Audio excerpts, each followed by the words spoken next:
Rambo. What are you doing, bud? He just loves being outside. This guy could just live out here. Oh God, there goes Fido. Hey, Rambo. Good boy.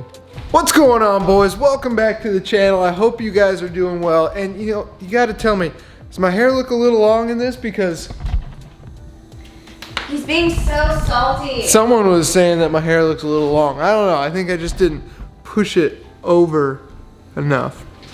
Look. There. Is that okay with you? Perfect. Jeez.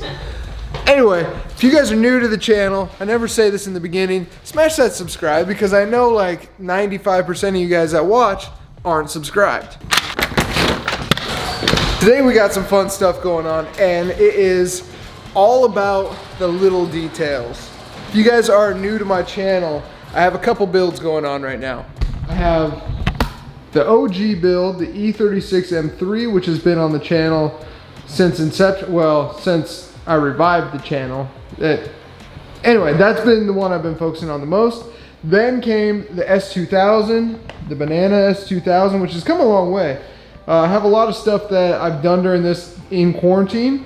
I'll update you on all that soon. And then the new guy on the block, the E92. I'm gonna wait to focus on that one after the Banana S2K is done because I have a lot of plans for this and I just love S2000s, they're great cars. But today, we're getting back to the OG ride. And it is all about the little details, and that is what makes a build like this special. Here's what we're putting in today. Come on, buddy. We're installing this guy. And if you're a true E36 guy, you will know where this goes. Right there. And I mean, look at the difference. Are you kidding me? If you're not into small details like that, I don't know what you're doing. You know you are. All car guys are into details like that. So this was actually sent to me by Brett over at M Sport Parts. And he actually, I believe he makes these. And they're going to be for sale on his site. He sent one to me, said, you know, try and install it. Let me know what you think about it. So that's what I'm doing today because I love little things like this. They make the build. So I believe the first step is just to undo these screws right here, and then you should be able to pop this cluster out. I haven't done it yet, so let me see if that's what actually needs to be done. You want your stuff, your details need to match. That's clean. That guy, not clean. That works. All right, what is that? That is a T20. So I have a little safety T20 Torx. You don't need to obviously have a safety, but that's what I just have at my disposal.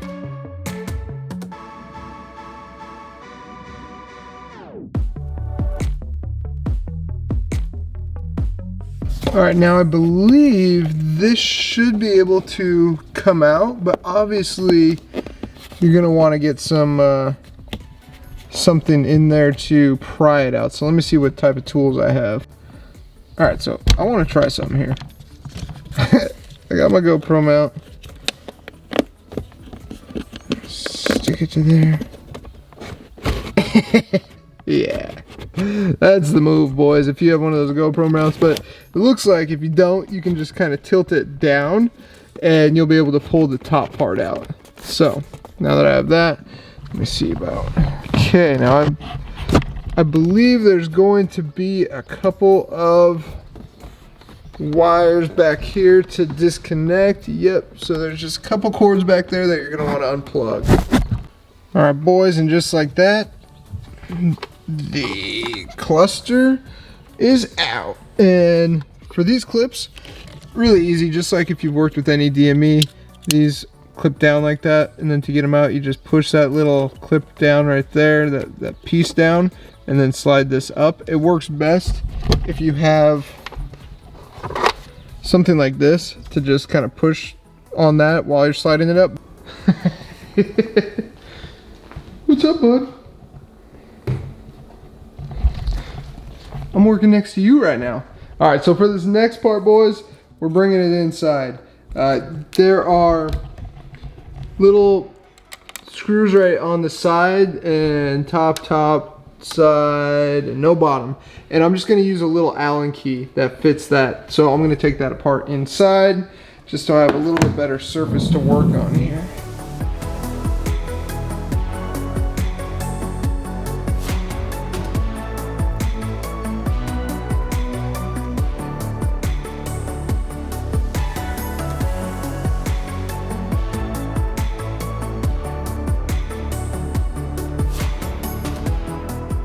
Alright, so right here is the piece that you want to get to. And I kind of have a little idea here. Alright boys, so got this little strip out. And here was my method. My method was putting tape, like really strong Gorilla Tape, on the back side of this. And then pulling up so it gives it a little room to slide a pick under there, and then just kind of popping it up right at where it mounts in on each side. And you know, I did ask Brett about this, and it is a little bit more risky because there's a chance that you could scratch this part, but I didn't scratch it, and I have the heaviest hands on earth, so if I made out okay doing this, you guys should be just fine doing it. Here is a comparison between the two, and it's just night and day different. Hands down, so much better. And one thing to note about this little hole, it should be perfect, but you can manipulate that a little bit with, like, say a pick. You know, if you need to bore that out a little bit, you can manipulate that, but these should be perfect. So there should be no need to have to modify that whatsoever. Alright boys, so got the new emblem in, and it's super easy. You just plop it down in there. Then what you're going to want to do is, if you see right below the mounting pin right there, there's a little line. So you can see, where am I looking? Right there, you have that black piece of trim. So what you're going to want to do is cut this one just below that mounting pin. So on this one, you're going to want to cut it just below that mounting pin, so it will lay right on that little edge right there. So that way it mounts up flush to where that is, and yeah, works perfect. Another way where you can see how to do it is just lay the one on top of it and then just use it as a guide for where you need to cut that. Again, you want to cut that so this piece lays flush against that new piece you put in there. So you want to put it right in there. So again, you want to cut this right along there so it lays flush right in there. Then for pushing these pieces back on the little mounting points, what I've done is just kind of grabbed the little pick and just slowly pushed on each side. It's hard to do with camera.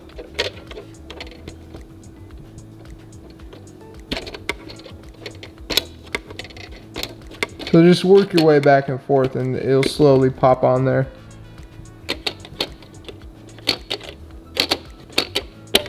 There we go. Alright boys, got her all put back together, and this thing looks so much better now. I mean, look at that. It looks brand new now just with that installed. And honestly, it's not hard to do at all. I would say probably the hardest part is just working up that strip, but if you use the method that I told you, just get a couple picks like that, it's really not hard. And then you install the new piece and you put that strip back in there, and then you're good to go. And then you just bolt it back up. I mean, look at how much better that looks. And this will illuminate too. I'll find a flashlight and show you what that looks like. I don't have a backlit M, but that would look sick. That would look really, really sick. So if you have a backlit M already, then this will just make it pop that much more. Boom. We're back. Dude, that looks so much better. I mean, it literally makes, that now matches you know, how clean that looks and how clean that looks. I mean, it just makes first impressions when you look at something. One of the first things you look at when you get in the car, gauge cluster. And the fact that that's not all just like one color now, gosh. Oh yeah, and everything works as normal. Dude. And it's crazy too, because they have the grain matches, like the texture matches perfect. Looks so good. I'm stoked with this. I mean, realistically, the hardest part of the job is probably just getting the pins, getting the connections out on the back of the cluster when you're removing it. That's probably the hardest part. Beyond that, remove those, get the cluster in on like a flat surface, unscrew the screws on the back, and then if you use that tape method and just a few little picks to pry it up, it's super easy. I think there's another way where you can unscrew, I'll put a picture of it, these 3 little things on, I'll post a picture, and I think you can unscrew those and then give yourself a little more room, but I didn't need it. I don't think you guys will either. So if you're looking to pick that up, I believe it's around like 25 bucks. It gives the car, it makes it feel much newer than it is. So I believe it's free shipping or something along those lines, and you can get them at M Sport Parts, which I'll put right here, or I'll link M Sport Parts or Brett's Instagram too if you want to ping him for one. They're sick. So if you're interested and you're doing a clean build and you want to refresh the interior of your car, definitely give that a look. I think that's going to do it for this one, boys. I got some cool stuff coming for the E36 from a couple other companies, and then like I said, the S2 has some big stuff coming. So if you're new to the channel, smash that subscribe, because I got a ton of stuff coming with the E92, the E36, and the S2. I hope to see you guys on the next video. Peace.